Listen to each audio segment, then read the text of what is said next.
Today I'm going to be reading Chapter 4 from Charlotte's Web. Chapter 4, Loneliness. The next day was rainy and dark. Rain fell off the roof of the barn and dripped steadily from the eaves.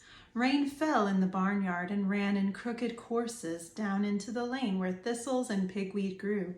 Rain splattered against Mrs. Zuckerman's kitchen windows and came gushing out of the downspouts. Rain fell on the backs of the sheep as they grazed in the meadow. When the sheep tired of standing in the rain, they walked slowly up the lane and into the fold. Rain upset Wilbur's plans. Wilbur had planned to go out this day and dig a new hole in his yard. He had other plans too. His plans for the day went something like this. Breakfast at 6:30. Skim milk, crusts, middlings, bits of donuts, wheat cakes with drops of maple syrup sticking to them, potato skins, leftover custard pudding with raisins, and bits of shredded wheat. Breakfast would be finished at 7. From 7 to 8, Wilbur planned to have a talk with Templeton, the rat that lived under his trough. Talking with Templeton was not the most interesting occupation in the world, but it was better than nothing. From 8 to 9, Wilbur planned to take a nap outdoors in the sun. From 9 to 11, he planned to dig a hole or a trench and possibly find something good to eat buried in the dirt. From 11 to 12, he planned to stand still and watch flies on the boards, watch bees in the clover, and watch swallows in the air. 12 o'clock, lunchtime. Middlings, warm water, apple parings, meat gravy, carrot scrapings, meat scraps, stale hominy, and the wrapper of a package of cheese. Lunch would be over at 1. From 1 to 2, Wilbur planned to sleep. From 2 to 3, he planned to scratch itchy places by rubbing himself on the fence.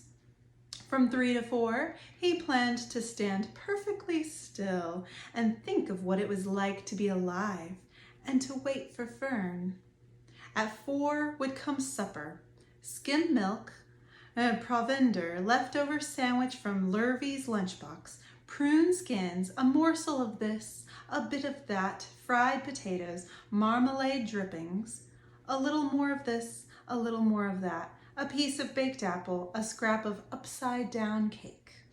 Wilbur had gone to sleep thinking about these plans. He woke at 6 and saw the rain, and it seemed as though he couldn't bear it. I get everything all beautifully planned out, and it has to go and rain. For a while, he stood gloomily indoors. Then he walked to the door and looked out. Drops of rain struck his face. His yard was cold and wet. His trough had an inch of rainwater in it. Templeton was nowhere to be seen. "Are you out there, Templeton?" called Wilbur. There was no answer. Suddenly, Wilbur felt lonely and friendless. "One day just like another," he groaned. "I'm very young. I have no real friends here in the barn. It's going to rain all morning and all afternoon, and Fern won't come in such bad weather. Oh, honestly." And Wilbur was crying again for the second time in 2 days. At 6:30, Wilbur heard the banging of a pail. Lurvy was standing outside in the rain stirring up breakfast. "Come on, pig," said Lurvy. Wilbur did not budge. Lurvy dumped the slops, scraped the pail, and walked away. He noticed that something was wrong with the pig. Wilbur didn't want food. He wanted love. He wanted a friend, someone who could play with him. He mentioned this to the goose, who was sitting quietly in a corner of the sleepfold. "Will you come over and play with me?" he asked. "Sorry, Sonny, sorry," said the goose. "I'm sitting on my eggs, 8 of them. Got to keep them toasty, oasty warm. I have to stay right here. I'm no flibberty-ibberty-gibbet. I do not play when there are eggs to hatch. I'm expecting gooselings." "Well, I didn't think you were expecting woodpeckers," said Wilbur bitterly. Wilbur next tried one of the lambs. "Will you please play with me?" he asked. "Certainly not," said the lamb. "In the first place, I cannot get into your pen, and I am not old enough to jump over the fence. In the second place, I am not interested in pigs. Pigs mean less than nothing to me." "What do you mean, less than nothing?" replied Wilbur. "I don't think there is any such thing as less than nothing.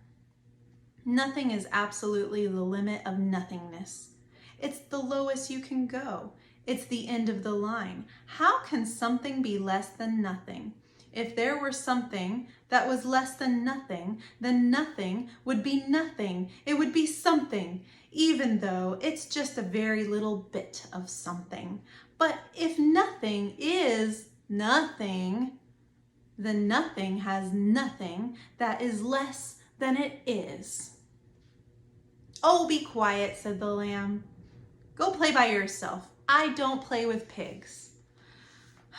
Sadly, Wilbur lay down and listened to the rain.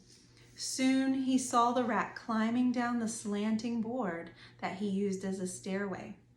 "Will you play with me, Templeton?" asked Wilbur. "Play?" said Templeton, twirling his whiskers. "Play? I hardly know the meaning of the word." "Well," said Wilbur, "it means to have fun, to frolic, to run and skip, and make merry." "I never do those things if I can avoid them," replied the rat sourly. "I prefer to spend my time eating, gnawing, spying, and hiding. I am a glutton," which means he eats a lot, "but not a merrymaker. Right now, I am on my way to your trough to eat your breakfast since you haven't got sense enough to eat it yourself." And Templeton the rat crept stealthily along the wall and disappeared into a private tunnel that he had dug between the door and the trough in Wilbur's yard. Templeton was a crafty rat, and he had things pretty much his own way. The tunnel was an example of his skill and cunning.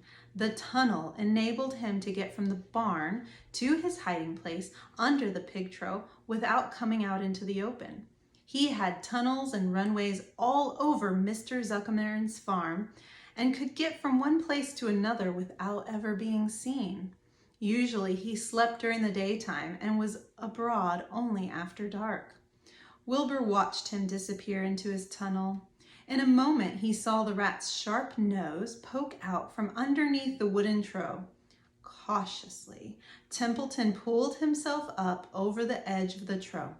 This was almost more than Wilbur could stand.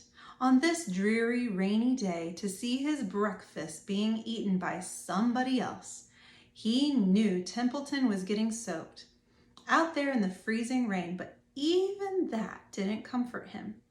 Friendless, abjected, and hungry, he threw himself down in the manure and sobbed. Late that afternoon, Lurvy went to Mr. Zuckerman.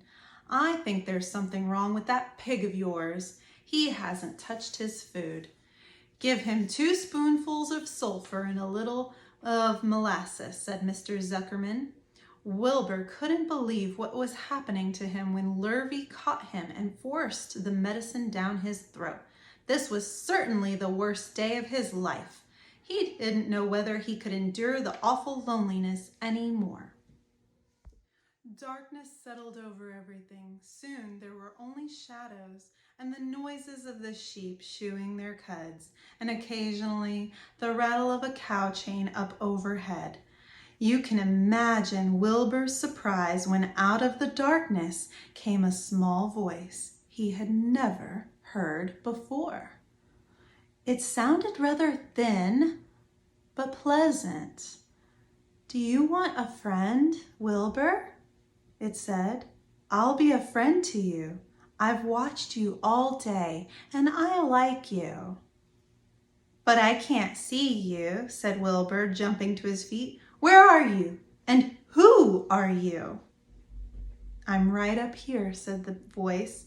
"Go to sleep. You'll see me in the morning."